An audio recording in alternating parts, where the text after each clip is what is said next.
The Seattle Kraken get another win at home, and they will end 2024 with a 2-game winning streak. It's only 2 games, but you know what? We are going to take it. Let's talk about it on today's episode, the last of 2024.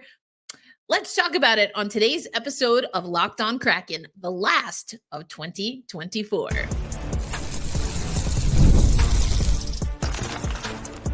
You are Locked On Kraken, your daily podcast on the Seattle Kraken, part of the Locked On Podcast Network, your team every day. Hey, what do you say, Seattle hockey fans? Erica L. Ayala here once again in the UMA hat, dangling my, fake Pirates gold here because your Seattle Kraken get a win over the Utah Hockey Club. First ever meeting between the two teams. Advantage Seattle Kraken. I am really glad that the Kraken get to end 2024 on a high note, on a win, and not just any win, because we talked about on the last episode how this Seattle Kraken team really had to grind out that win against Vancouver. They're going to see Vancouver on the other side of the new year. This was an important win, and we're going to hear a little bit from Dan Bylsma about the mentality going into the game. But the first bullet point, if you're watching on YouTube, audio listeners, I'll walk you through it. Don't worry. We're going to talk about Philip Grubauer finally getting some goal support. We're also going to talk about the SBK effect. I'll let you know exactly what that means. And then I'll talk a little bit about the PWHL Takeover and World Juniors. Let's get into the goods. This was a win for Philip Grubauer. He did get a quality start per the stats, 28 saves on 30 attempts, 0.6 over expected. Allison Lucan in the post-game analytics also writes, Philip Grubauer prevented 1.47 more goals than he should have, according to evolvinghockey.com, and earned his fourth quality start of the season. Now, again, we got some big saves from Philip Grubauer, but again, we saw that the Seattle Kraken, on that first goal, not so much, but I think it was the second goal, Philip Grubauer makes that save, and then I think it was Brendan Montour. He got a little turned around. I think he went, I think if he had turned the other way, it still would have been a difficult shot to block, but he kind of got turned around until it was didn't know where the puck was just for a second, and that's long enough for Utah to get their second goal. Philip Grubauer did get a piece of the first goal that went in, maybe wants it back, but he got 5 goals, 1 empty netter, 5 goals, technically 6 goals crossed the goal line, but 1 was called back. We'll talk a little bit about that probably in the next segment. But, Zame and I broke this down. Philip Grubauer needed more consecutive starts. He's not a start-stop kind of guy. Philip Grubauer getting that opportunity with Joey Daccord out and the Seattle Kraken stepping up. But so did Philip Grubauer. Again, his fourth quality start of the season, only lets 2 by. But, this is what we needed. This is what Zame and I talked about on the episode, I guess a few days ago now. And we're getting it. Now, the question is, can it continue? We're seeing that this is how the Seattle Kraken can play. They have the promise to play this way. But how will they be able to maintain the consistency? Well, we're going to hear a little bit from Dan Bylsma in a bit, but I want to go to Kakko. And I'm cheating a little bit because we are going to talk about Kakko in the next segment. But I just really thought this was such an interesting stat, not to rub it in New York's face too much, but with 2 primary assists last night in 5 games with the Kraken, Kakko has as many points, 3, as he did in his last 13 games with the New York Rangers. This was his first home game. Let's hear what Kakko had to say after this one. Yeah, I think we have a pretty good line right now. I like to play with both of those guys. I mean, Schwartz has been on fire last games, and Maddie also pretty good player. So I like to play with both of them. I think last couple of games been getting some chances also in a couple of good games. I mean, good thing we got a couple goals in the end also. You had 2 passes tonight that led to goals. Can you talk a little about what you saw in both of those plays? Yeah, the first one, I mean, good turnover and just heard whole bench and all the fans yelling like pass the puck like it's going to be breakaway. So try to get it there and I don't know, maybe a little lucky, but gets there and a nice finish. And then the second one, Vince finds you. How do you see Beniers streaking through? Yeah, I mean, I saw he's got some speed in the middle and nice play by Vince also. A pretty good pass and then just chip it to the middle and maybe he tried to, miss the net first and then put it, hit the pad and went in. So, yeah, that's all what I see. And how's your confidence right now? I mean, compared to how it was when things ended for you in New York, are you feeling more confident than you were at that time? Yeah, especially after these last 2 games. The start was kind of hard. All 3 games we lost. That's never a good thing. But yeah, I felt pretty good today, the first period especially. I think we got a lot of good chances. Power play also. There can be a couple goals. And then good thing we got 2 goals also in the end. So pretty good. How was the first home game for you? Yeah, it's. I mean, all the 4 first games on the road, so I was waiting for that and excited and was pretty good and win also. So I like it. Thank you. So Kakko, his first win at home, he talked about the breakaway was a Jaden Schwartz goal. Now, Jaden Schwartz had a goal called back, but he gets a breakaway. He says he could hear all of you in Climate Pledge Arena saying breakaway, pass the puck. So well done to Kraken Nation who was on hand at Climate Pledge Arena. But you hear him saying he's getting more comfortable being able to play at home. We talked about before the break how Kakko said it would be so important for him to get practice time. That's why I love that the team did have practice before this game. They had an optional morning skate, but they did do a full-on practice. You know how I like talking about practice. So overall, a really good win for the Seattle Kraken taking on Utah.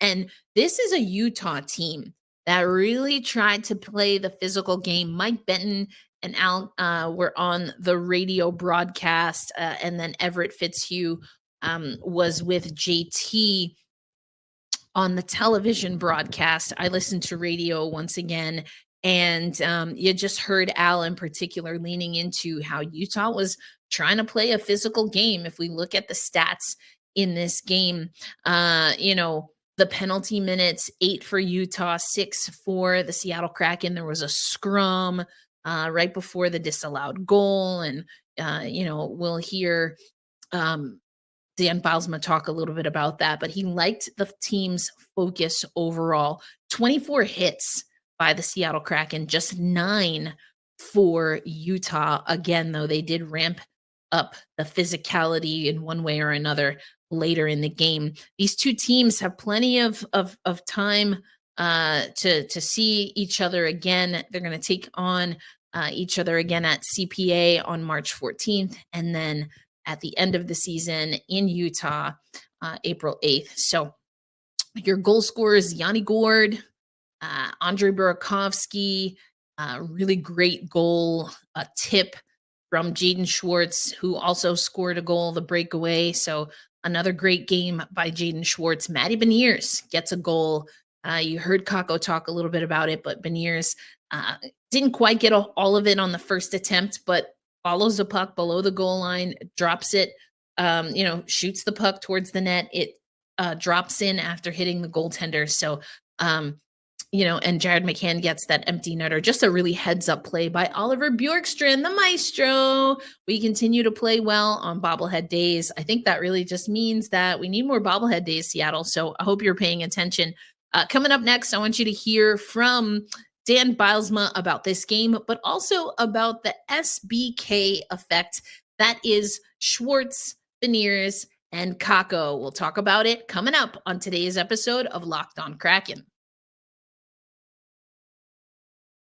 Today's episode of Locked On Kraken brought to you by Rocket Money. Did Rocket Money help you find any subscriptions you forgot about or that you were paying for twice? Well, I can definitely tell you that Rocket Money has helped me just take more ownership and command of my finances, because whether it's subscriptions that you didn't know you were still paying for, or just tracking all of your payments in one place, that's what Rocket Money can do. Because Rocket Money is a personal finance app that helps you find and cancel unwanted subscriptions, monitor your spending, which is how I like to use it, and can even help lower your bills so you can grow your savings. It brings everything together in one place, whether it's subscriptions, your spending habits, or even the goals you want to hit in the coming year. Rocket Money has over 5 million users and has saved over $500 million in canceled subscriptions, saving members up to $740 each a year when they use all of the premium features. So cancel your unwanted subscriptions and reach your financial goals faster with Rocket Money. Go to rocketmoney.com/lockedon today. Once again, that's rocketmoney.com/lockedon. If you want to save, cancel those subscriptions, or just be better with your financial tracking, then go to rocketmoney.com/lockedon.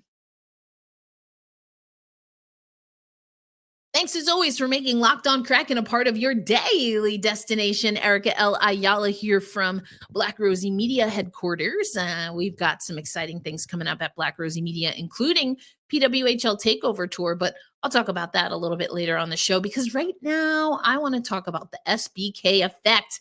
And we're going to go back to Allison Lucan, who tells us that the most effective line in terms of tilting the ice the Kraken's way was the Matty Beniers line, with Jaden Schwartz and Kakko on the flanks. In 12 minutes, 10 seconds of play, they were +8 in shot attempts and generated 71% of all shot quality. I mentioned Kakko has as many points with us in 5 games as he did in 13 with the Rangers. Think that trade's working out for us. Kakko also had 2 shots from the slot, 2 chances off the cycle, and was second overall in controlled exits. Mwah, mwah, mwah.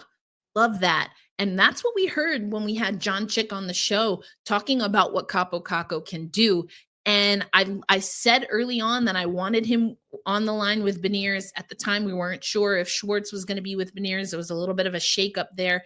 Kind of speaking of that, I mentioned if you joined us live on YouTube, I did go live. Didn't really have too many updates, so I didn't offer the audio only version, but the lines that we had from yesterday: McCann, Stevenson, Burakovsky.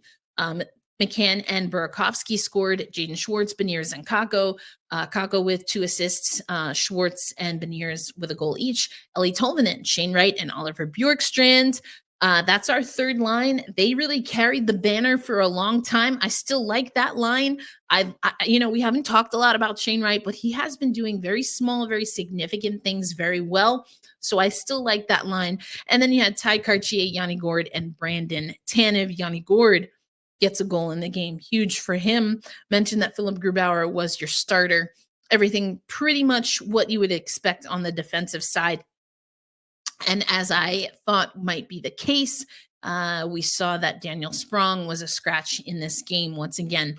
Now, the disallowed goal actually would have come on the power play, but again, it was offside. I mentioned that earlier. So technically, the Seattle Kraken did not score on the power play, but the Utah hockey team, I almost said Royals, that's from NWSL. The Utah hockey team they were 1 for 1. They got a power play goal from Logan Cooley.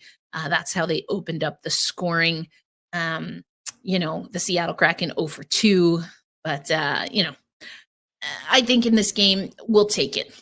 Giving goal support to Philip Grubauer, always a good thing. But I want you to hear what Dan Bylsma felt about this game. I thought he had a lot of really great nuggets, including why he thinks the SBK effect is working for his team at the moment. His first, again, I think you just saw a continuation of how those 3 have been playing together. Skating, just how they play together. Obviously the passes are great passes, but his wall play, his ability to skate with the puck, his ability to play in the offensive zone with the puck is just kind of given Matty and Schwartzy some great opportunities with the puck and to play with the puck. And tonight the result's been there now for a couple games in a row. But he's a big guy who can skate and hang out on the puck and make a play. He's a big-bodied guy. You see that on the wall. You see that in the offensive zone. You see him at the net, and that accents what Schwartzy and Matty are bringing. Dan, you said after the Vancouver game and leading into this one how you wanted your team to take their shots where they could get them. And you scored on a redirect tonight. You got another one from behind the goal line. Your guys seem to be shooting early and often. How happy were you with how they were able to continue it through the game? And do you think they did? Especially starting the game, I think you saw that mindset from a bunch of guys. Lars shooting the puck in the first period, on the Barakowski goal, on the Gordo goal. They're shots to the net front. They're not great shots. They're not grade A opportunities, but Riker getting the puck to the net, and we get the advantageous Karam, and Yanni gets the goal, and the Schwartzy shot to the cage is just, he's getting it to the net front. It's not a hammer. It's not the 90-mile-an-hour wrist shot. It's getting it to the blue paint, getting to the chaos, and great on Andre for going to the inside to get that goal. Coach, these games are a lot more fun to cover when you win. I agree. Yeah. I agree. Was there any extra importance to this game? Because this is such a what have you done for me lately business, and as epic as the comeback was on Saturday, if you didn't play well in this game, that would have faded, and I know you wanted to keep the momentum rolling, so was it extra important that you play well? Yeah, we in here and in the room talked about it before the game, like the 4-day break. We had some tough travel and some tough play. Didn't riding a losing streak going in the break. The first one after the break is a tough one for both teams. I think it's great we clawed back and got the win in Vancouver. But we wanted to take the 4-day break and the game in Vancouver as a reset and get real focused on how we need to play 60 minutes every night with the energy, with the aggression, with with our execution, and yes, we wanted to build on the comeback in Vancouver. So to really how we stepped out in the game, to be quite honest with you, it was we've had some good starts and we've had some good hockey in stretches, but that was just from the mindset of the shooter's mentality and coming out and being aggressive, being north. The first period was excellent. And that's something we want to continue to build on. And then, it's not the second half of the season yet, but with the 4-day break, the game in Vancouver, like we're treating it like the second half of the season. And so to build on the comeback is fantastic for the team. Dan, are you starting to see chemistry from Kakko and Matty? And if so, what can that do for two young players and their confidence? Yeah, I think you've seen it. I think, I see it more, on ice, on the play, but they're talking, they're getting together, they're communicating together, but with Schwartzy, and, what are we going to do this play, next play, how we're going to do it, will you be there, I'll be there, type of conversation and talk when they're not on the ice, and it's just, like I said, it's 3 games in a row. They've been their most effective line, and I think it's going to continue to grow. And so there you go. Dan Bylsma talking about so much, but the continued growth between Kaapo Kakko, Matty Beniers, and then Jaden Schwartz reaping the benefit from that, I think, but also those two reaping the benefit from playing from Jaden Schwartz, who talked about it. He kind of downplayed that things are kind of working out for him right now, but I think it's just that what you heard from Dan Bylsma, Kaapo Kakko can play some of what we see Yanni Gord doing. He can play in a way that we see Oliver Bjorkstrand and Ellie Tolvanen doing. And so then when you have just the instincts and the grit of Jaden Schwartz alongside, again, the instincts and grit and the technique of Matty Beniers. We heard Kaapo Kakko talk about, him getting center, knowing that, okay, Beniers has speed. He's going to get there. Let me get him this puck. So you're starting to see that chemistry build. And as that line shores up, I think the right line, again, has been really great. The next step, I think, is to really get to really get Jared McCann in the mix. Now, Jared McCann led all skaters in the game in shot quality, 1.14 expected goals. And, he still leads the Seattle Kraken. If we look at the post-game notes that came from the Seattle Kraken team, he right now leads active Kraken skaters in goals with 13 and points, 27. But I think we can still see more, and we want to see more from Jared McCann. So very curious how things are going to continue to play out. I love that I got to wear this hat 2 times in a row. I will be packing it with me. I won't be at the Vancouver game, but I will be at the Edmonton game. I'll be at the PWHL Takeover, which I'll talk about in the next segment. And I will also be at the New Jersey game. So I'm looking forward to wearing this at CPA a couple of times. But as I mentioned, coming up next, let's talk about World Juniors as well as the PWHL Takeover coming to Climate Pledge Arena.